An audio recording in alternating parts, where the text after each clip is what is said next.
Hi guys, my name is Vanika. Welcome to my channel Divine Connections 99. Thank you so much for joining my beautiful soul group family.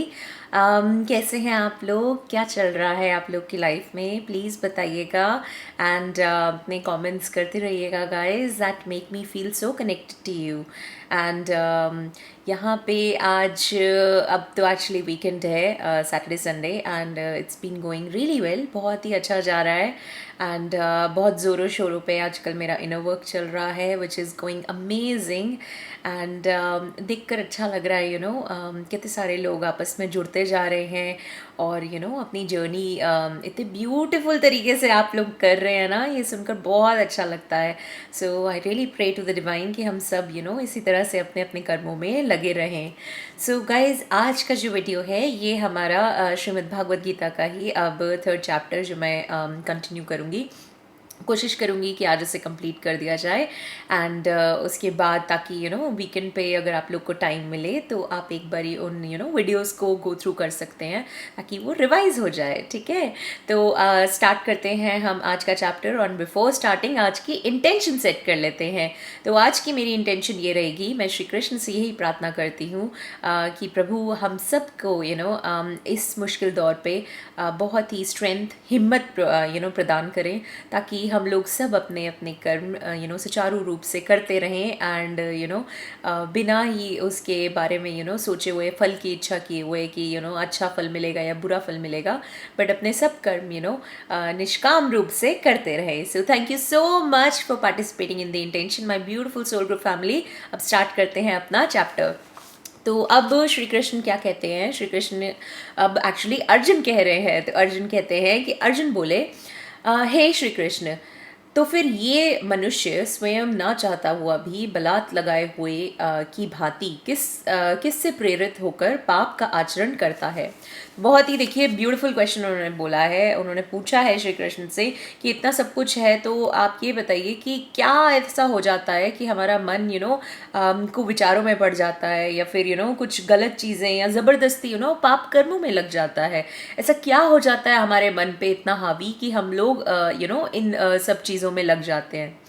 तो इसको एक example से ऐसे समझते हैं guys, जैसे कभी आपने देखा हो कि कभी आपसे कोई ऐसे कर्म हो गए हों जिनके लिए आप बाद में पछता रहे हो या आपको ऐसा लग रहा हो कि यार ये मैंने कैसे कर दिया, मतलब मैं तो ऐसा नहीं था या थी, तो मैंने ये कर्म कैसे इतना कर दिया. और आप उसी टाइम अपने आप को ही फिर हीन भावना से देखने लगते हैं और उसी लूप में घूम जाते हैं अपने ही कि मैंने ये कैसे कर दिया, ये मुझसे कैसे हो सकता है, किस तरह से मेरे मन ने ये विचार किया कि मैं इस तरह का कर्म करूं.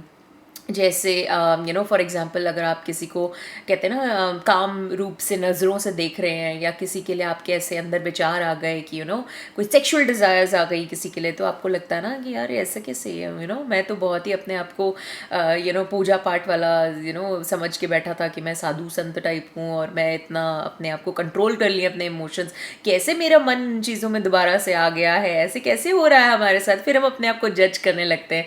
तो यही अब अर्जुन पूछ रहे हैं कि ऐसे कैसे हो सकता है ना, कि हमारा मन इस तरह से इतना प्रबल होकर हमें ऐसी डायरेक्शंस में ले जाए, है ना. तो अब नेक्स्ट श्लोक देखते हैं. तो नेक्स्ट श्लोक में अब कहते हैं वो श्री भगवान बोले, रजोगुण से उत्पन्न हुआ ये काम ही क्रोध है, ये बहुत ही खाने वाले अर्थात भोगों से कभी ना अघाने वाले और बड़ा पापी है.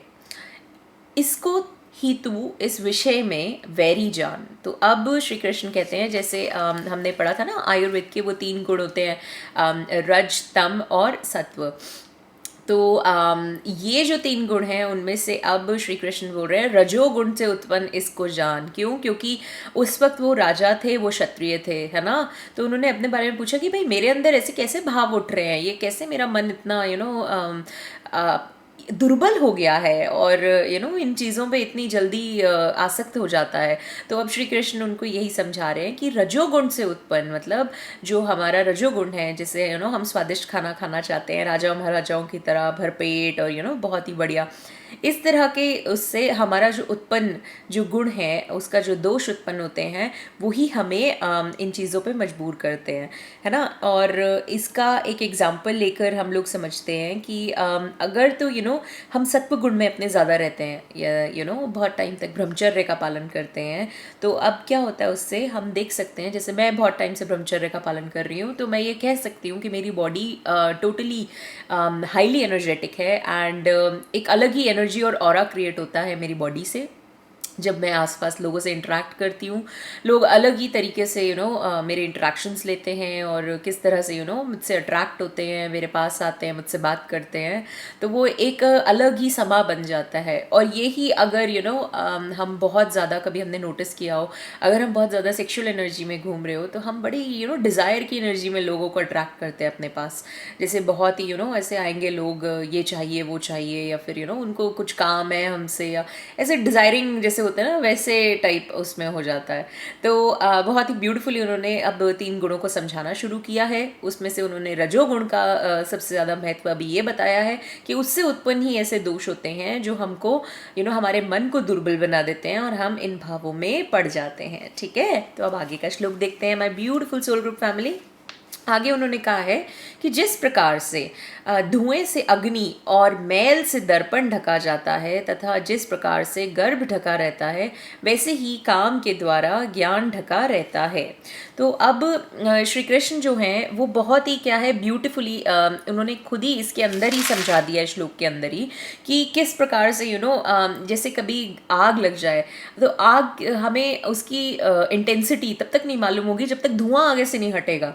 जब तक धुआं हटेगा तो हमें पता चलेगा ना कि आग कितनी ज़्यादा भड़की हुई है, ज़्यादा है या कम है, कैसी है।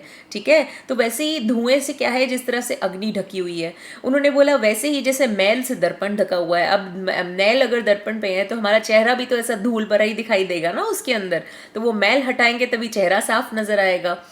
तो यही वो कह रहे हैं। और जिस प्रकार से उन्होंने बताया कि जेर जेर से गर्भ ढका रहता है, आई थिंक वो एम्ब्रियो की बात कर रहे हैं, जिस हिसाब से उनका गर्भ ढका रहता है, वैसे ही काम जो होता है ना, काम इंसान को नचा के रख देता है गाइज। और उसी प्रकार से हमारा जो अंदर का ज्ञान होता है वो ढक जाता है। इसके मतलब काम जो होता है ना, उसको हम जनरली तो क्या है बताते हैं डिज़ायर्स हमारी कितनी बड़ी शत्रु हैं। बट आजकल की कलयुग के टाइम में काम को लोग जनरली सेक्स से रिलेट करते हैं कि काम भावना, sexual desires and all. But anyways किसी को भी ले लें, डिज़ायर्स जो होती हैं, स्ट्रॉन्ग डिज़ायर्स हैं, आई थिंक वो सेक्सुअल डिज़ायर्स से इसलिए रिलेट करते हैं बिकॉज वो बहुत ही एक तीव्र काम भावना होती है, जिसको इतनी जल्दी ओवरकम नहीं किया जा सकता। बहुत टाइम लगता है, बहुत ही प्रैक्टिस होती है, अपनी आत्मा को बहुत ही नियंत्रित रखना पड़ता है, और अपने मन को बहुत नियंत्रित रखना पड़ता है। तो इस कारण वो काम भावना के बारे में अब यही बता रहे हैं कि काम भावना जो होती है वो आपके असली ज्ञान को ढक देती है।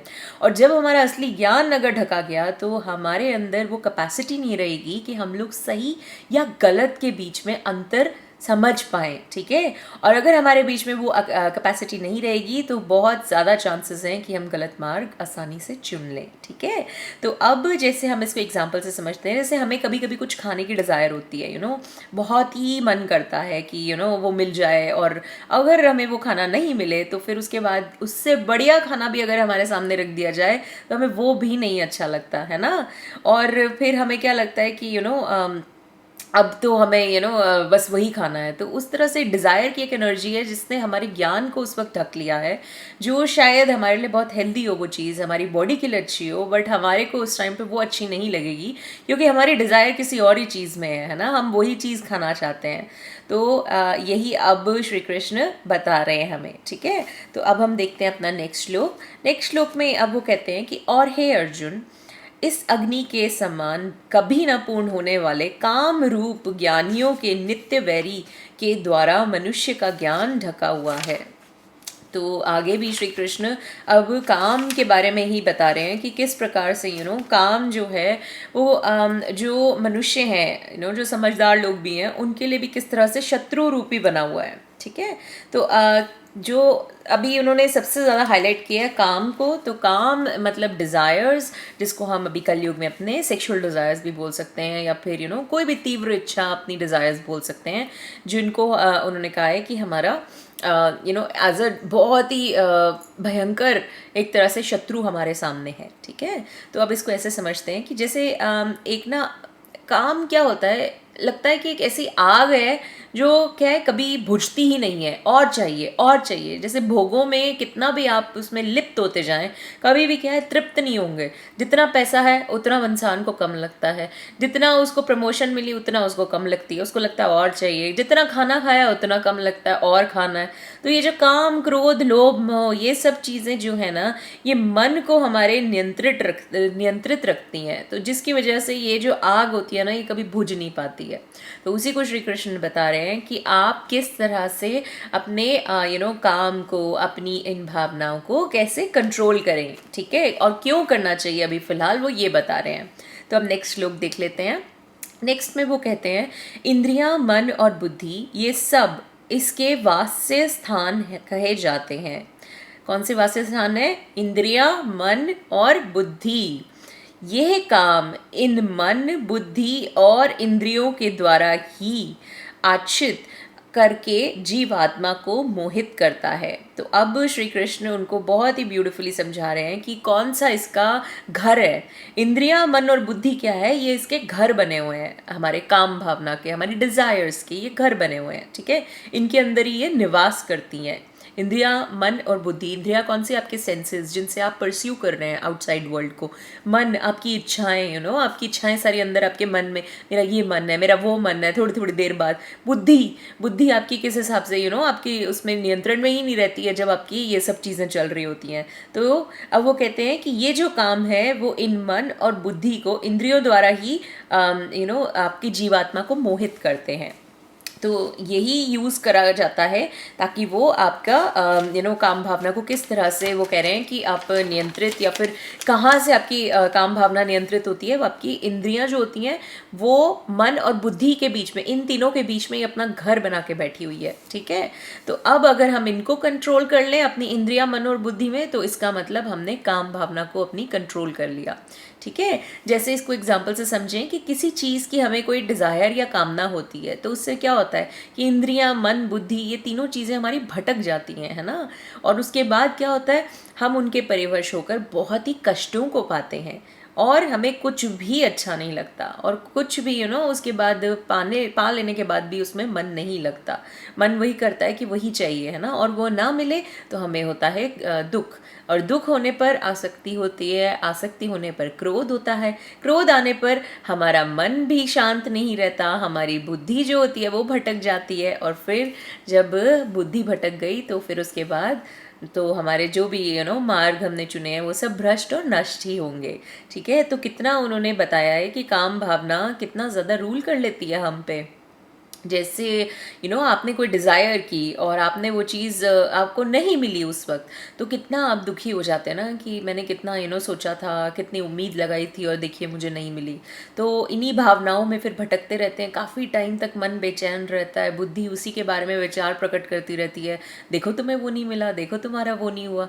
तो कितना हम लोग उसी पैटर्न में, उसी लूप में भटक भटक के रह जाते हैं, है ना।